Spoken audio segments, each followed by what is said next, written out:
પૂર્વ મુખ્યમંત્રી વિજય રૂપાણીએ આ બજેટને લઈને શું કહ્યું છે, આવો સાંભળીએ.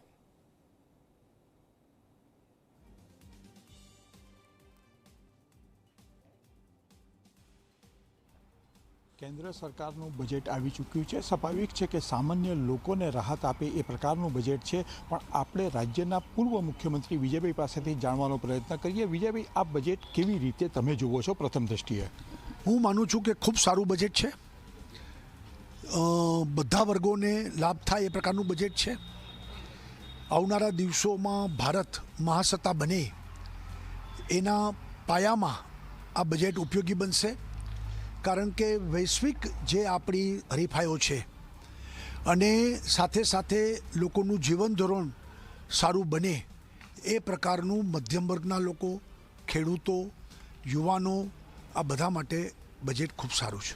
સામાન્ય રીતે બજેટ આવતું હોય છે ત્યારે એનું એક બેરોમીટર શેરબજારને ગણવામાં આવતું હોય, તો શેરબજાર ડાઉન કેમ?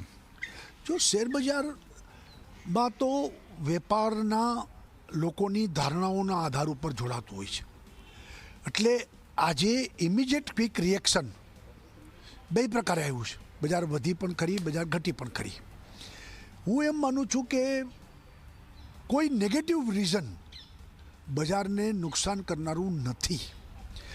ગયા વખતના બજેટમાં long term, short term capital gain ટેક્સમાં વધારો કરવામાં આવ્યો, એટલે એ ખૂબ નેગેટિવ હતું, કારણ કે ટેક્સ વધ્યો હતો. છતાં પણ પછી બજાર ખૂબ સારું ચાલ્યું. હવે આ વખતે કંઈ ટેક્સ તો ક્યાંય વધ્યો જ નથી, એટલે હું એમ માનું છું કે 2-4 દિવસમાં વિશેષજ્ઞો એનું એનાલિસિસ કરશે, ત્યાર પછી બજાર સ્ટેબલ થશે. ખાસ કરીને ગુજરાતીઓ છે એ શેરબજારમાં ખૂબ રસ લેતા હોય છે. છેલ્લા લાંબા સમયથી એક આખું વર્ષ એફઆઈઆરની સેલિંગ છે, એના માટે કોઈ જોગવાઈ આ બજેટમાં નથી? નહીં, એમાં જોગવાઈ હોઈ ન શકે. એફઆઈઆઈ પોતે અમેરિકામાં જે આખી પદ્ધતિ અને ટ્રમ્પના વડાપ્રધાન બનવા પછીની પોલિસીને ધ્યાનમાં રાખીને હું એવું માનું છું, પ્લસ ડોલર ખૂબ વધ્યો, એટલે સેફ થવા માટે એફઆઈઆઈ પોતાના પૈસાને સેફ કરવા માટે વેચાણ કર્યું હશે, પણ એ જ એફઆઈઆઈ પાછી ફૂલ ફ્લેજ લેવા આવશે, એમાં કોઈ શંકાને વસ્તુ નથી. ખાસ કરીને જે પ્રકારે 12 લાખના સ્લેબની વાત આવી છે, એમાં છૂટછાટ છે, એમાં ક્યાંક ને ક્યાંક હજુ જૂની સ્કીમ ને નવી સ્કીમ અંગે પણ એક દ્વિધા છે. તમે એને કેવી રીતે જુઓ છો? આખા 12 લાખના જે છે કેવી કયા વર્ગને સીધી રીતે કર્મચારીથી મળે? હું માનું છું બહુ સ્પષ્ટ છે કે 12 લાખ સુધી ઝીરો ઇન્કમ ટેક્સ, એટલે હવે એમાં કોઈ કન્ફ્યુઝન નથી. એટલે 12 લાખ સુધીના તમામ કર્મચારીઓ, નાના વેપારીઓ, નાના માણસો, એ બધાને મોટી રાહત થઈ છે. સાહેબ, આપ ગુજરાતના મુખ્યમંત્રી પણ હતા. સ્વાભાવિક છે કે એ પછી ગુજરાતનું હવે બજેટ આવશે. તમારા વખતે પણ આ પ્રકારે થયું હતું, તો બજેટમાં ગુજરાતમાં કયા પ્રકારની છાટ મુખ્યમંત્રી તરીકે હતા ત્યારે શું ધ્યાન રાખવામાં આવતું કેન્દ્ર સરકારના બજેટ પછી?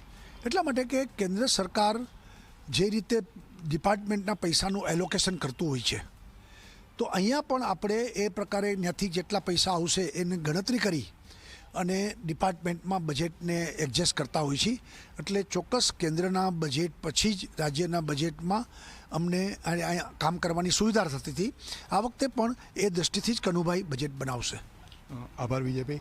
ચોક્કસ ક્યાંક ને ક્યાંક જોવા જઈએ તો ગુજરાત માટે પણ સારું બજેટ છે અને શેરબજાર માટે પણ થોડાક દિવસમાં જે આફ્ટર શોક છે એ બધા જ ખમાઈ જશે, એ પ્રકારનો દાવો પૂર્વ મુખ્યમંત્રી વિજય રૂપાણી દ્વારા કરવામાં આવ્યો છે. કેમેરામેન રમેશ ટુડિયા સાથે હિતલ પારેખ, જી મીડિયા, ગાંધીનગર.